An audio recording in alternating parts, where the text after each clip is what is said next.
तो आइए चलिए कुछ आज नया करते हैं।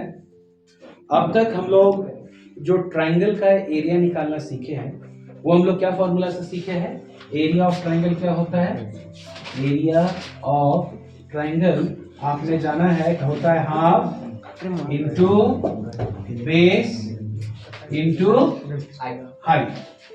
तो ये जो फॉर्मूला है ये जनरली हम लोग देखते हैं किसके लिए? For finding the area of a triangle, half into base into height. लेकिन अगर कोई ऐसा ट्रायंगल हो जिसमें बेस तो दिया हुआ हो बट हाइट ना हो, और हाइट के अलावा क्या हो, बाकी दोनों साइड हो, क्या हो? फर्स्ट साइड, सेकेंड साइड और थर्ड साइड। इस केस में हम लोग कौन सा फॉर्मूला यूज करने वाले हैं? तो इसके लिए हमारे पास जो फॉर्मूला आज है वो है हेरॉन्स फॉर्मूला। एक बड़े मैथमेटिशियन थे, उनका नाम था हेरॉन्स।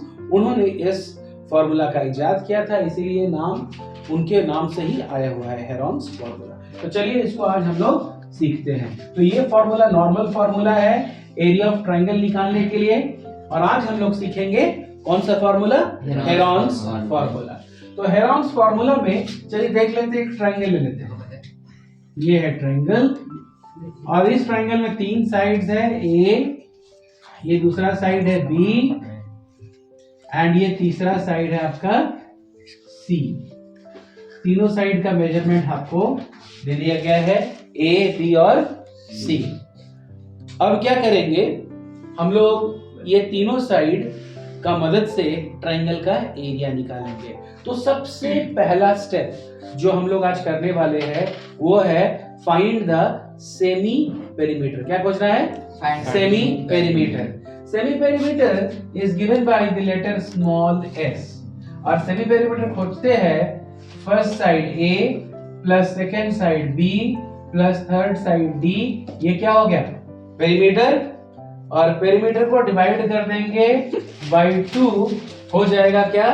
Semi perimeter. ठीक है, कोई प्रॉब्लम? नहीं? अच्छा, अब ये हो गया सेमी पेरीमीटर। सेमी पेरीमीटर निकालने के बाद जो अगला स्टेप है हम लोग को वो करना है एरिया ऑफ ट्रायंगल। तो एरिया ऑफ ट्रायंगल का बहुत ही आसान फॉर्मूला है, अंडर रूट,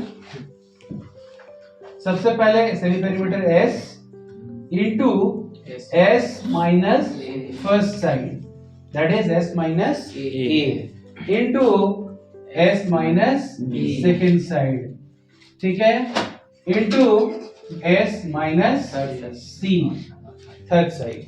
ठीक है, तो ये हाल हो गया आपका एरिया ऑफ ट्रायंगल।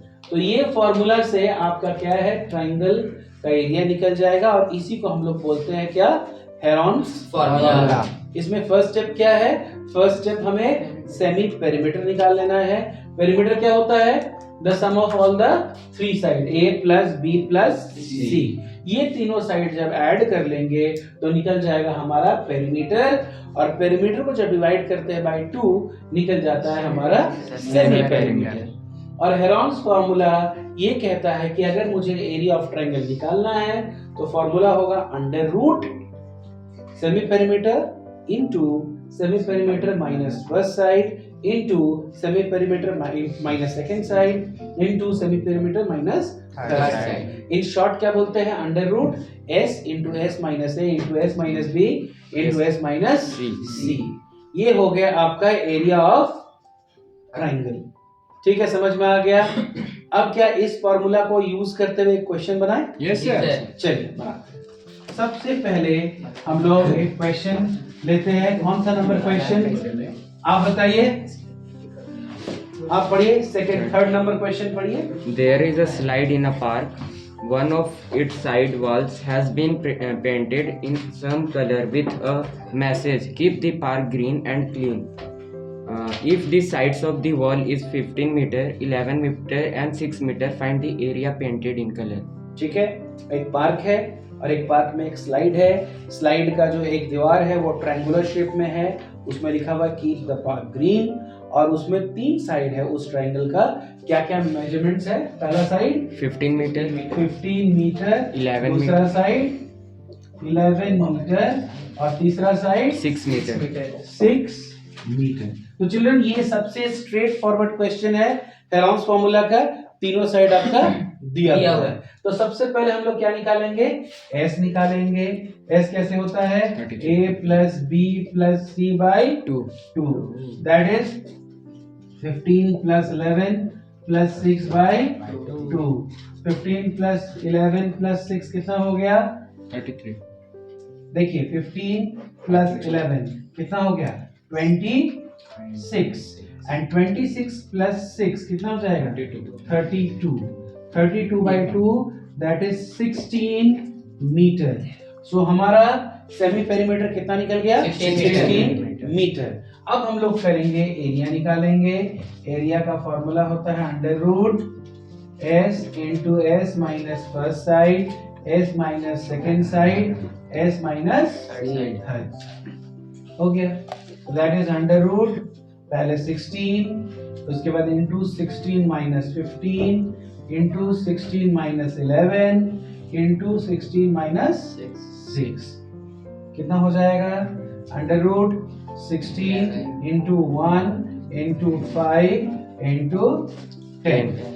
अब देखते हैं कि हम लोग, क्योंकि ये रूट के अंदर है, इसको हम लोग क्या निकालेंगे, इसका स्क्वायर रूट। तो स्क्वायर रूट निकालने के लिए पहले हम लोग क्या करेंगे, इसके फैक्टर्स को तोड़ेंगे। जैसे 16 को 4 इंटू 4 लिख सकते हैं, तो एक 4 बाहर आ जाएगा, ठीक है। इंटू 5 को 5 लिखेंगे, इंटू 10 को क्या लिखेंगे, 5 इंटू 2। तो ये एक पेयर हो गया 4 का, ये एक पेयर हो गया 5 का, और एक 2 बच गया।